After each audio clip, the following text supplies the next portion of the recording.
make no sense. So that would be these ones.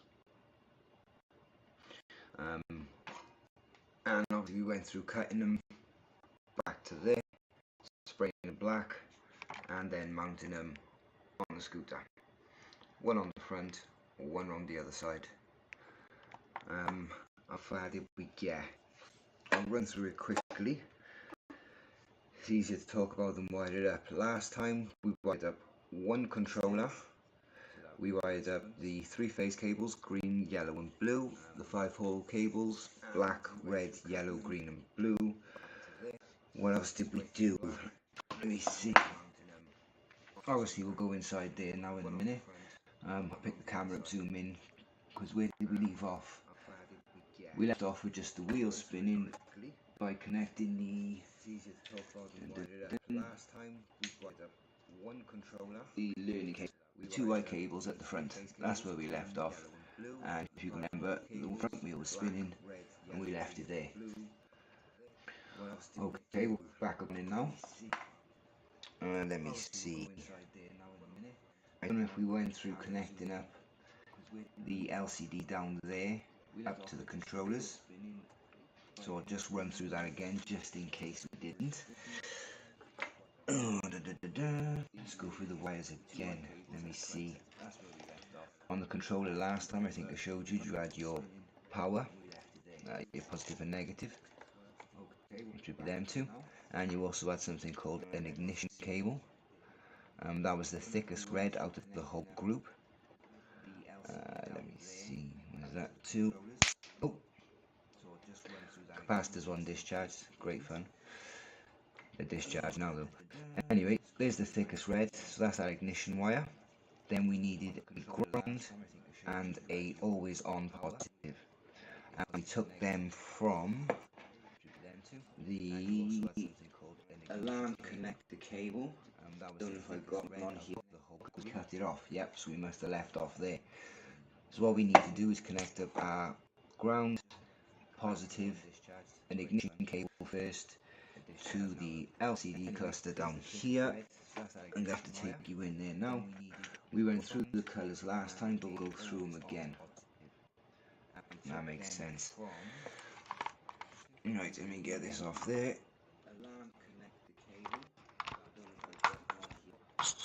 Right. So what we need to do is connect up our ground, positive, as we had last time. Let me see. There's our main LCD cable. Me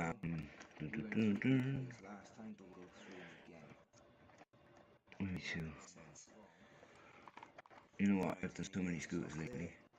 Yeah, there's our main LCD cable coming down. Obviously, we're not connected to original controller because we're not using them. So what we got?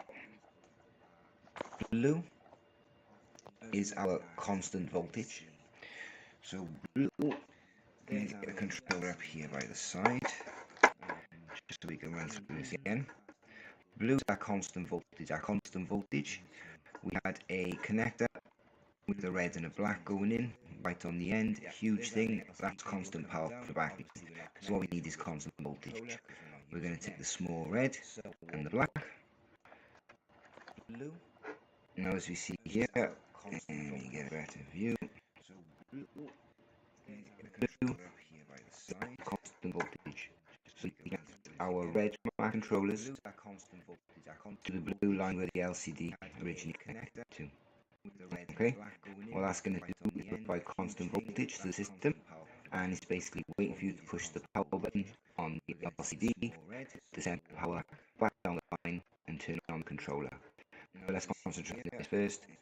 Nice and clear. Our constant voltage, which was our alarm wire coming off from there, our positive alarm wire, connects to the blue. The best way to do this is, if you've got your broke controller, is to cut off the end connector, leave yourself a good, 3 or 4 inches of wire to play with, and then you can slice into the wires. I have to come close here because I've dropped a few controllers on this in the past. That would be the best method. So our wire, the way it's running, we've got our constant voltage coming from our controller, This is the only extra wire I did, and I think it makes sense to keep it in the middle, because by the time I band these up, it'll keep it balanced and keep just the one wire controls running down the display. But anyway, I'm using that constant voltage. Now, obviously running dual controllers here. You don't need constant voltage from both controllers. It's as simple as that. So pick a controller, which is your main. You want it in rear drive all the time, and then you push a button and then it activates both motors, i.e. the front kicks in. Or do you want it in front wheel drive all the time? Then when you push the dual drive motor, then the kicks in. That's your call. So pick a motor first of all. I'm going to pick the rear. So the rear controller for this one would be this back one. What I'm going to do is use the ground and the constant voltage from the rear controller. That's going to be my main box. I'm always going to have it in rear wheel drive. When I push the dual drive button, the front motor is going to kick in. So we're going to take the line from there, connect it up to our cable. We're going to stick in. Anything will do. Anything with how many cores? Let me see. 1, 2, 3, 4, 5 cores will do. So constant voltage from there all the way down into the blue. Then when we push the power, we need to send it back. So ignition wire next, which is the thick red we talked about. We're going to take the ignition wire from both controllers and connect them together.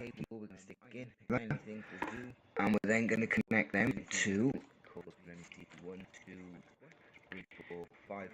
the white line. Okay. So basically our ignition line is not this outside red, it's the one inside that orange colour there. If you keep your original connectors, that's what it's going to be. If you don't, it's going to be whatever colour you want it to be. But either way, blue's constant voltage, white is power return, or ignition line. Okay, so we've got red coming from our single controller there, our two ignition lines connected up, running all the way down and going into the white. So currently now, we've got power going up. When we push the button, power will go down. Next thing we need is a ground. Ground in this case, let me get right in there. Ground is the green one. So what we're going to do, we've got our ground, which is from our alarm connector. Remember we had constant power. I'm repeating this over and over again because I hate rewinding videos. We're going to take ground from our constant power, our alarm line, and we're going to take our ground from both controllers, run it all the way down. Let me see, both controllers necessary. Yes, it's nice to ground them together, to be honest. Ground from both controllers, that one and that one. We're going to take it all the way down, and whatever cable we decide, and that's connecting to the green line. And what you're going to be able to do then so far is actually turn on your LCD, but there'll be no throttle yet. We'll get to that. So far we've got it turning on at least.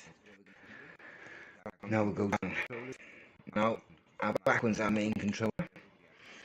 And as we discussed last time, on these controllers there's a block with 3 wires, green, red and black. I've cut the blocks off obviously on this controller because I'm fitting it to a Mantis tomorrow. The only wire we need to concern ourselves with is the green wire. Okay, for our main controller, our back one, the drive is always going to be engaged. We're going to take that green one, run it through our wire that we're adding, run it all the way down, and next, I have more equipment coming in, so we start filming some prop stuff. That green wire connects to the yellow.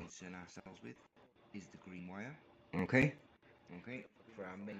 So again, our main controller, green throttle wire is running down by our wire we've added and into the yellow. It's a bit hard to see it on this side, but she is there and it's connected to the yellow. When I connect up, what that's going to let you do is then turn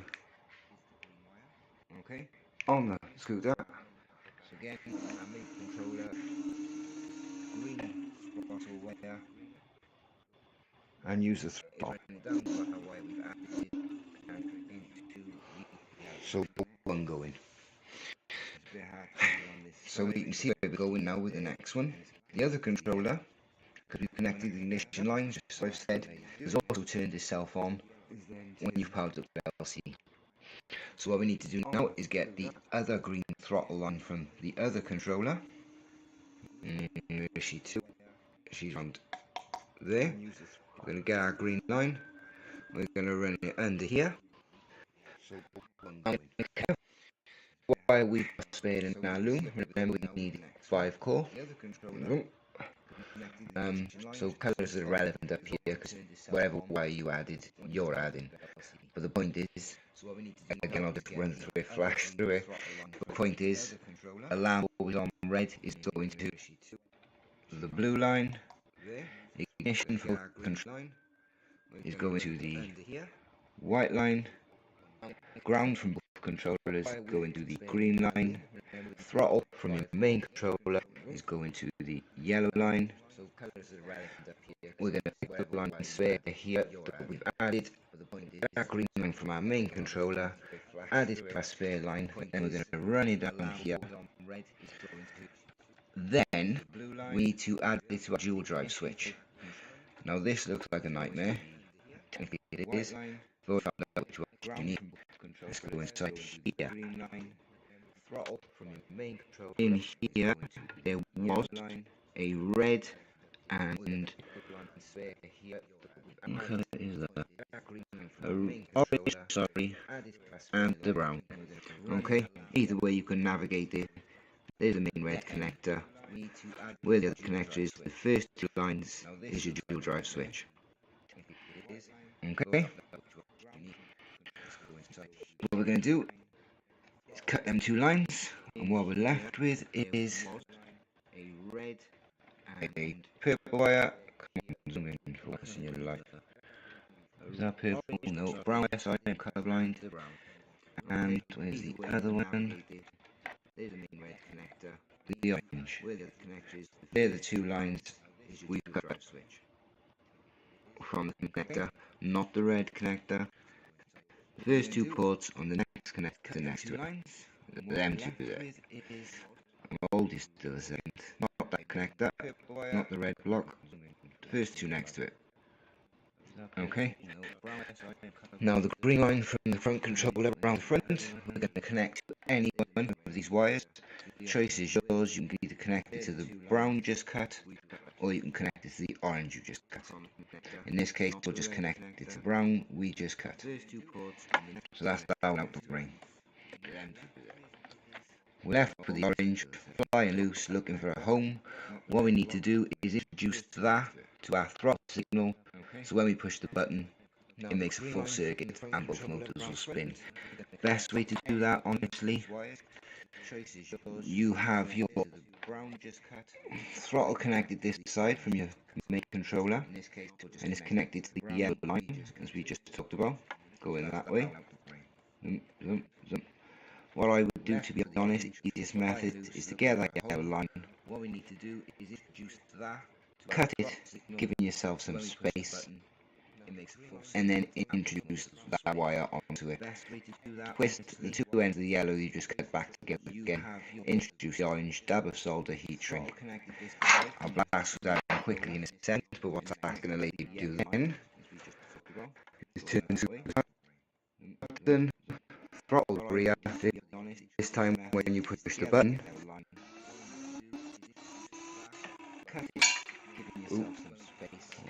broke myself.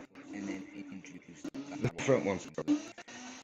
So now we've got front and rear working off the switch. We'll turn off the front, and we just got rear. And that's pretty much the switching. I'll go through that again. Just check it. Yep, and once more. Yep, just the rear. No front spinning. Push the button. off the front goes. There's the dog as well, as you cute. Anyway, so now you've got dual drive. Blast through that really quickly now. Once more. Main block connector is the main point. Main block connector, not the red section. First connector next to it. First two wires is orange and brown. You're going to cut the orange and brown. Green line from your second controller, you connect it there, your speed line, and the orange wire, you're just basically going to do what I call splice into the yellow. Right, I run through that then, but you get the gist. Um, so up until that point, we've got, well, this one in specific is a worrior X Pro running 3000 watts now. And we can select both gears. We're running the original LCD. We will be fitting the other LCD because I ripped it off on purpose just so we can go through the wiring. But that's part 3. The reason there is 3 parts is because after this now, there's too many options. What I mean by that is you've got your Eco Turbo button. That's a cop-out, to be honest. These controllers have 3 gears and a 4th boost on top. So to have a Eco, to basically have knock myself down to 2 gears is not ideal. That's not something I'm interested in. Easily done. Grab the 2 wires from there, just like you grab the ones from the Dual. You connect them up to the gear line on your controllers, which is here. Don't panic, we'll run through all this in part 3. But yeah, that's not an issue. The point is, why limit yourself to 2 gears when you could have 3 and a nice boost? So I think the best option is for me to introduce a 3-way speed switch and use the Eco as a speed limiter down to 50. Yeah, and then have 3 gears on top. Okay, so for the next video we're going to slap the LCD on, get the speedometer clicking over, add 3 gears and a boost, race a worrior, see if this thing can heat up at least, get all this sealed up, and get some GPS data on this. The next one is a Mantis with a worrior rear drive motor and its original front rear motor moved to the front. That thing's a mover. I tried that today. That'll be next. But yeah, basic controllers. You can see we're going with. So far, you should be able to wire both controllers because we run through the 3-phase cables, 5 holes. Done. Next controller, 3-phase cable, 5 holes. Done. Positive and negative power. All the way down. XT60. Positive and negative power. All the way down. XT60. Main alarm lead is a black and red 2 cables. You've got your main source of power. We went through this, connects to the blue. On the block, we've got your ignition line from both controllers, which connects to the white. We've got your black that connects to the yellow, which is your ground.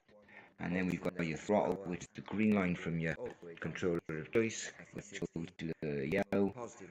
And the splicing is which you went through. Any questions, feel free. Video quality, I know. I'm expecting the moaning. I will be sorting it. And that's about it. We'll wrap this one up tomorrow, maybe Sunday, and then we'll move on to either the Mantis or the GT King. I'm thinking of doing something with that one in the shed, so that'll be fun. Yeah, I'm thinking 110 volts or something. Anyway, that'll do for now. Take it easy. Any questions if you get stuck, just send me a message, and I'll get around to sorting out for you. No worries.